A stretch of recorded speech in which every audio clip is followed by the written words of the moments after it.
کہ یہ مرنے والے کی نانی ہوں، بتاؤ میرا حصہ کتنا ہے؟ اور ابو بکر کہتے ہیں مجھے پتا نہیں ہے، میں اپنے کسی نبی کے صحابی سے پوچھوں گا، کوئی دلیل ہوئی تو بتا دوں گا۔ ابو بکر کے دل میں نبی کا چہرہ کیوں چھپانے والی تھا کہ وہیں سے پوچھ کے بتا دیتے۔ یہ ہمارے ہاتھ میں بہشتی زیور ہے، اس کا 8واں حصہ، 8ویں حصے کا صفحہ نمبر 41 ذرا سنیے۔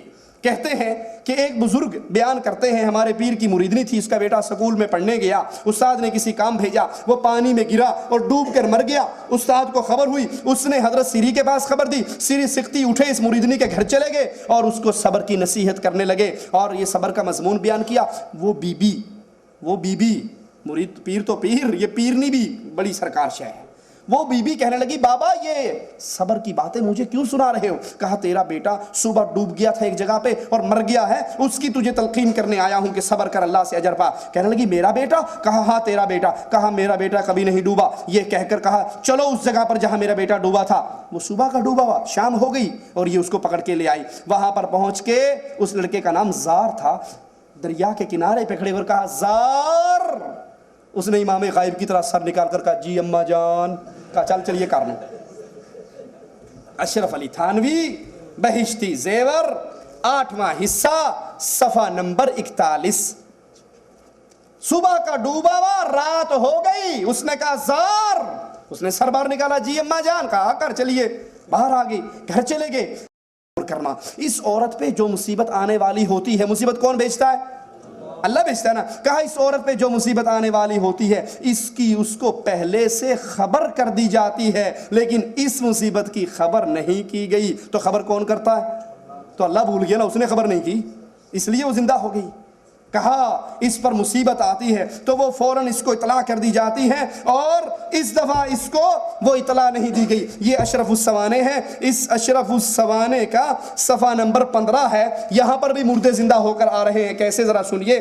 تھانوی صاحب کہتے ہیں پردادا قافلے کے ساتھ جا رہے تھے، راستے میں ڈاکوؤں نے حملہ کیا، وہیں پہ مر گئے، وہیں دفن ہوئے، اور پھر رات جب ہوئی شہادت کے بعد ایک عجیب واقعہ ہوا۔ شب کے وقت مثل زندہ گھر میں تشریف لے آئے اور اپنے گھر والوں کو مٹھائی لا کر دی اور کہا اگر تم کسی سے ظاہر نہ کرو گی تو اسی طرح روز آیا کروں گا۔ یہاں پہ ہم پاکستان کا ایک واقعہ آپ کو سناتے چلیں۔ ہمارے ایک مولوی صاحب نے تقریر کر کے کہا کہ بھائی جو یہ بریلوی کہتے ہیں نا کہ مردے روحیں آتی ہیں، میں بھی آپ کے پاس آنے سے پہلے تبریز بھائی کے گھر میں کیو ٹی وی چل رہا تھا تو اس پہ کسی نے سوال کیا کہ جناب وہ صبح صبح میرے گھر میں روحیں آتی ہیں نا، صبح صبح میرے گھر میں خوشبو پھیلتی ہے۔ کہا یہ خوشبو جو پھیلتی ہے یہ روحیں آتی ہیں، ان کی خوشبو ہے۔ تو مولوی صاحب نے تقریر کی درس دیا کہ یہ روحیں شوہیں نہیں آتی، سب کھانے پینے کا ڈرامہ ہے۔ تو بریلوی مولوی نے تقریر کر کے کہا کہ یہ وہابی مولوی بکواس کرتا ہے، میرے ابا جان کو فوت ہوئے 5 سال ہو گئے، ہر جمعرات کو امی کے پاس آتے ہیں۔ اس نے صبح دوبارہ پھر تقریر کی کہ بھائی قرآن کا فیصلہ ہے، جو مر کے اگلے جہان علیین سجین میں چلا گیا وہ واپس نہیں آتا۔ شہیدوں نے درخواست کی تھی وہ بھی نہیں مانی گئی۔ دیکھو ادھر کون آتا ہے، ادھر کون آتا ہے، یہ تحقیق کرو۔ اس مولوی نے اٹھ کر ڈی سی کو درخواست دے دی، پٹھان ڈی سی تھا۔ اس نے کہا اس نے میری ماں پر توہین کی ہے اور الزام لگایا ہے، میرے تو ابا آتے ہیں، یہ کہتا ہے نہیں ابا تو نہیں آتے، کوئی اور آتا ہے دیکھو۔ تو جب وہ دونوں پیش ہوئے اس پٹھان ڈی سی کے پاس تو اس نے کہا او مولوی صاحب ہماری تو سیاست کے جھگڑے ختم نہیں ہوتے، ہمارے اپنے مسائل ہیں، تم نئے نئے فتنے کرتے ہو، نئے نئے ڈرامے کرتے ہو، اس کی ماں ہے، اس کا باپ ہے، اس کے پاس آتا ہے، تمہیں کیا تکلیف ہے؟ تو اس اہل حدیث مولوی نے سر نیچے کر کے کہا ڈی سی صاحب خان صاحب وہ تو مر گیا ہے۔ کہتا ہے مر گیا اور ماڑا پھر تمہارے گھر میں کون آتا ہے؟ تو یہ دونوں سلسلے ان کے ہاں روحیں آتی ہیں۔ سنیے تھانوی صاحب کیا فرماتے ہیں، میرے پردادا مر گئے، رات کو مثل زندہ گھر پہنچ گئے، گھر والوں کو مٹھائی بھی لا کر دی اور فرمایا اے میری خوش دامن بی بی اگر تم کسی سے ظاہر نہ کرو گی اسی طرح روز آیا کروں گا، مٹھائی لایا کروں گا۔ انہوں نے کہا اچھا ٹھیک ہے، لیکن پھر ان کو یہ اندیشہ ہوا کہ جب بچے مٹھائی کھائیں گے تو لوگ پتہ نہیں کیا کیا شبہ کریں گے کہ مرد ہے نہیں، یہ ٹوکرے مٹھائی کے کہاں سے آ رہے ہیں۔ صبح کو کہہ دیا کہ رات تھانوی کا پردادا آیا تھا، وہ مٹھائی لایا تھا. کہا پھر اس کے بعد میرے پردادا کبھی نہیں آئے.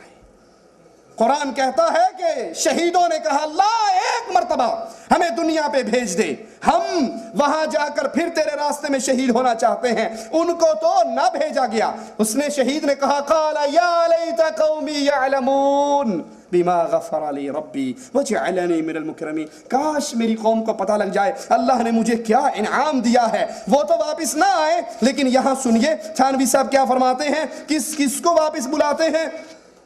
کہا مولوی فخر الحسن، مولوی احمد امروہی میں آپس میں کوئی چپکلش تھی، تنازع بڑھ گیا. مولوی محمود الحسن شیخ الہند وہ اگرچہ اس جھگڑے میں شریک تو نہ تھے، لیکن وہ بھی کسی ایک طرف جھک گئے. تو ایک دن کیا ہوا، صبح کی نماز کے بعد مولانا رفیع الدین نے مولوی محمود الحسن کو اپنے حجرے میں بلایا جو دارالعلوم دیوبند میں ہے، ارواح ثلاثہ صفحہ 233، حکیم اشرف التھانوی. کہا اندر آ جاؤ.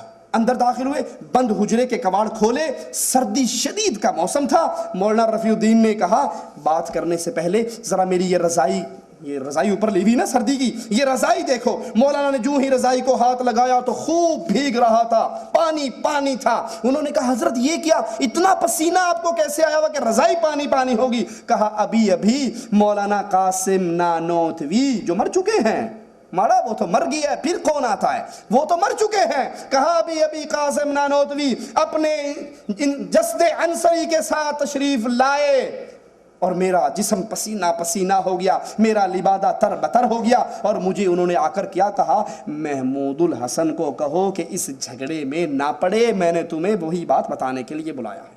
جب علی اور عائشہ کی جنگیں ہوئیں تو نبی کیوں نہیں آگے تھے؟ جب عثمان قید ہوئے تھے، 40 دن بھوکے پیاسے رہے تھے، نبی کیوں نہیں آئے تھے؟ جب حسین مدینے سے مکہ سے کوفہ جا رہے تھے، نبی کیوں نہیں آئے تھے؟ جب حسن کو کوفی زہر دے رہے تھے، نبی کیوں نہیں آئے تھے؟ ان کے مولوی محمود الحسن کی صلح کروانے کے لیے تو اللہ کے نبی صلی اللہ علیہ وسلم آگے صرف صلح کروانے نہیں آئے، بلکہ وہ طاہر القادری کہتا ہے نا اللہ کے نبی میرے پاس آئے اور چندہ مانگا. تو ڈرامہ یہاں بھی کچھ ایسا ہی چلتا ہے. یہ صفحہ 382 ہے اسی کتاب کا، اور یہاں پر چندہ مانگنے کا نیا طریقہ سنیے. کہتے ہیں کہ والد صاحب نے فرمایا، دیوان محمد یاسین مرحوم جو نانوتوی کے خدام میں سے، ان کا ذکر جہر مشہور تھا. وہ کہتے ہیں میں بیٹھا ذکر کر رہا، اچانک کیا دیکھتا ہوں، مسجد کی چھت بھی نہیں ہے، مسجد کا مدرسہ دارالعلوم دیوبند کی چھت بھی نہیں ہے اور اس کی گنبد بھی نہیں ہے، بلکہ آسمان سے عظیم الشان روشنی اور نور آتا ہے جو آسمان تک فضا میں پھیلا ہوا. یک میں نے دیکھا آسمان سے تخت اتر رہا ہے، اس پر رسول اللہ تشریف فرما ہے اور چاروں خلیفہ موجود ہیں. وہ تخت اترتے بالکل میرے قریب آ کر مسجد میں ٹھہر گیا. نبی نے صلی اللہ علیہ وسلم نے خلفائے اربعہ میں سے ایک سے کہا، بھائی ذرا مولوی قاسم نانوتوی کو بلا کر لاؤ. وہ ایک خلیفہ باہر گئے اور باہر جا کر مولانا نانوتوی کو لے کر آ گئے. اللہ کے نبی نے فرمایا، مولوی نانوتوی مدرسہ دیوبند کا حساب کتاب چیک کراؤ. کو رپورٹ ہو گئی تھی کہ یہ نے غبن کیا ہے. اللہ کے نبی دارالعلوم دیوبند کا حساب کتاب چیک کرنے، یہ کیا ہے؟ وہی طاہر القادری والا حربہ کہ میں نے تو نبی سے وعدہ کیا ہے نا، اب میرے پاس تو ہے نہیں، تم دو گے تو نبی کو دوں گا. جیسے شیعہ کہتے ہیں تم دو گے تو 12ویں امام کو دیں گے، تو یہ بھی کہہ رہے ہیں کہ بے فکر ہو کے دارالعلوم دیوبند میں چندہ دو، کیونکہ ہمارا حساب کتاب کرنے کے لیے کون آتا؟ اللہ کے رسول آتے ہیں. اور اگر کوئی یہ دعویٰ کرے گا کہ یہ دیوبند والے چندہ کھاتے ہیں، کہیں گے بکواس کرتے ہو، ہمارا حساب کتاب تمہیں چیک کرنے کی جرت نہیں ہے، کیونکہ یہ چیک بذات خود کون کرتا ہے؟ وہ میلاد میں دیکھا نا کرسی سجی ہوئی ہوتی ہے، کسی نے کہا بھائی یہ کرسی کیوں سجی ہوئی، بیٹھ جاؤں؟ کہا گستاخ، یہاں تو رسول اللہ آ کر بیٹھیں گے. اس نے کہا اچھا ٹھیک ہے، جب آئیں تو مجھے دکھانا، میں بھی ذرا زیارت کر کے صحابی بن جاؤں. کہا تو وابی بے ایمان، تیری آنکھ بڑی گستاخ ہے، دیکھ ہی نہیں سکتی. اس نے کہا میں آنکھ بند کر لاں گا، میرا ہاتھ لگا دے اجے، میری آنکھیں بند ہو جائیں گی، میرا ہاتھ لگا دینا یہ رسول اللہ. تو کہا کہ اللہ کے نبی آئے اور کہنے لگے مولوی قاسم نانوتوی لاؤ دارالعلوم دیوبند کا حساب کتاب چیک کرواؤ. حضرت نے کیا حاضر اور فوراً حساب کتاب بتلانا شروع کر دیا، ایک ایک پائی کا حساب دیا. رسول اللہ کی خوشی اور مسرت کی انتہا نہ رہی، بہت خوش ہوئے اور فرمایا اچھا مولانا اب ہمیں اجازت ہے. آپ نے عرض کی جو آپ کی مرضی مبارک ہو. اس کے بعد وہ تخت آسمان کی طرف عروج کرتا ہوا نظروں سے غائب ہو گیا. خواب کی بات نہیں، یا باقاعدہ تخت آ اور جا رہے ہیں، حاضر ناظر ہیں. لیکن سوچئے، اللہ کے لیے سوچئے، کیا یہ عقیدے رسول اللہ صلی اللہ علیہ وسلم کے عقائد ہیں؟ یہ ہمارے ہاتھ میں مجالس حکیم الامت ہیں، جس کے اندر حضرت فاطمہ رضی اللہ تعالی عنہ کی توہین کیسے کی جاتی ہے، صفحہ 280 ہے۔ اللہ کے لیے اس کو اپنے سامنے رکھیں اور پھر اپنی توحید اور ایمان اور عقیدے کو بھی سامنے رکھیں۔ فرمایا ایک مرتبہ ہم بہت بیمار ہوئے، مولانا فضل الرحمان گنج مراد آبادی کے ملفوظات، کہا ایک مرتبہ ہم بہت بیمار ہوئے، ہمیں ڈر ہوا کہیں مر نہ جائیں، ہمیں مرنے سے بہت ڈر لگتا تھا۔ رات کو خواب دیکھا، استغفر اللہ ثم استغفر اللہ، نقل کفر نباشد، خواب دیکھا اور خواب میں کیا دیکھتے ہیں؟ حضرت فاطمہ رضی اللہ تعالی عنہا کی زیارت ہوئی، انہوں نے ہمیں سینے سے لگایا، ہم بالکل ٹھیک ہو گئے۔ یہ عقیدے کتاب اللہ اور سنت رسول اللہ صلی اللہ علیہ وسلم کے خلاف ہیں۔ اللہ سے دعا ہے اللہ ہمارے گناہوں کو معاف فرمائے، اللہ ہماری خطاؤں کو معاف فرمائے۔ یہ ارواح ثلاثہ کا صفحہ نمبر 303 ہے، جہاں پر ایک رنڈی آتی ہے اور کہتی ہے یہ میری چھوکری، اسی کی کمائی سے میرا گزارا دھندا چلتا ہے، یہ بیمار ہوگی۔ تو مولانا تھانوی صاحب ان کو باقاعدہ بیان فرماتے ہیں اس میں کہ ان کے مولوی صاحب نے تعویذ لکھ کر دیا اور ان کے تعویذ سے وہ چھوکری بالکل